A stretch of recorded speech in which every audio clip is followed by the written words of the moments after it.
Where he leads, I will follow.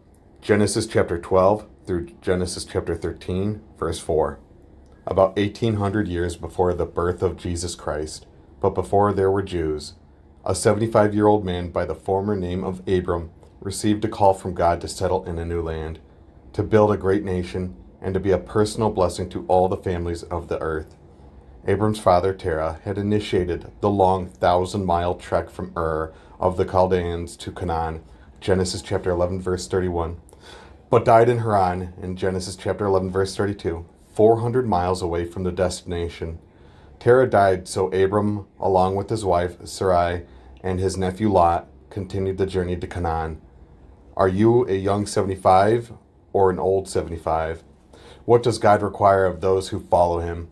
How can we avoid the dangers of falling behind, losing track, or turning aside? First, trust in the Lord and stride out confidently. Genesis chapter 12, verses 1 through 6. D.L. Moody said, "Trust in yourself and you are doomed to disappoint. Trust in your friends and they will die and leave you. But trust in God and you will never be confounded in time or eternity." In chapter 12, the Lord appeared in Genesis 12, verse 7, to Abram with a call to trust and obey him. Abram followed one step at a time, one day at a time, one place at a time, one victory at a time.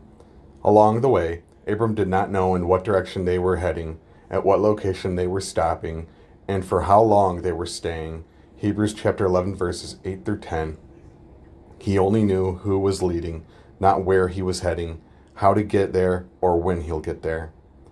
Abraham left Haran, a wealthy, busy, and established community, for an unknown way of life, parting with close relatives, familiar surroundings, and accustomed ways. His trust in God was sorely tested in Canaan. The Canaanites, verses 7, were a loose company of tribes who occupied and terrorized the land, including the cities of Gaza and Sodom and Gomorrah. They were hostile historically, in Genesis chapter 10, verses 19. Towards Shem's descendants, Genesis chapter 9, verses 25 through 26, of which Abram was one. Second, testify to others and secure your markers. Genesis chapter 12, verses 7 through 8.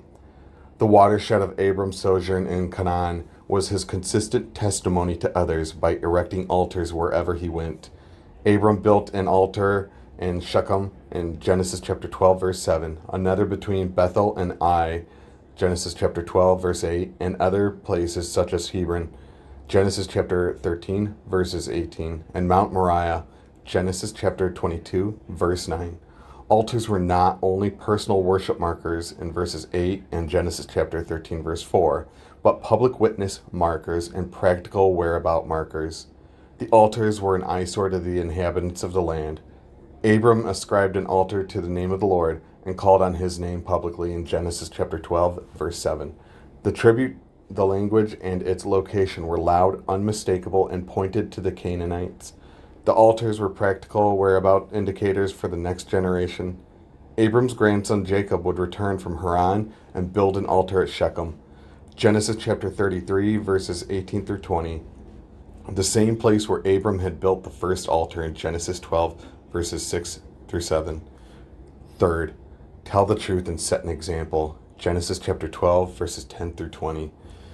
Abram's sister act, "She is my sister," occurred twice in his lifetime. Genesis chapter 12, verse 13, and Genesis chapter 20, verse 2. Technically, Sarai was Abram's wife and sister, but from a different mother. Genesis chapter 20, verse 12. Sarai was Abram's wife by marriage and his sister only in name. He was legally inaccurate, but morally wrong.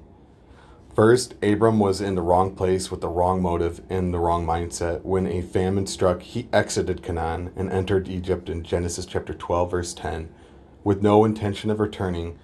Second, Abram loved his own neck more than his wife in Genesis chapter 12, verse 13.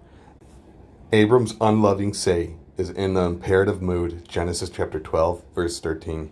Third, he had a wrong perception of the natives of the land, as the godless Pharaoh acted more honorably than the God-fearing Abram.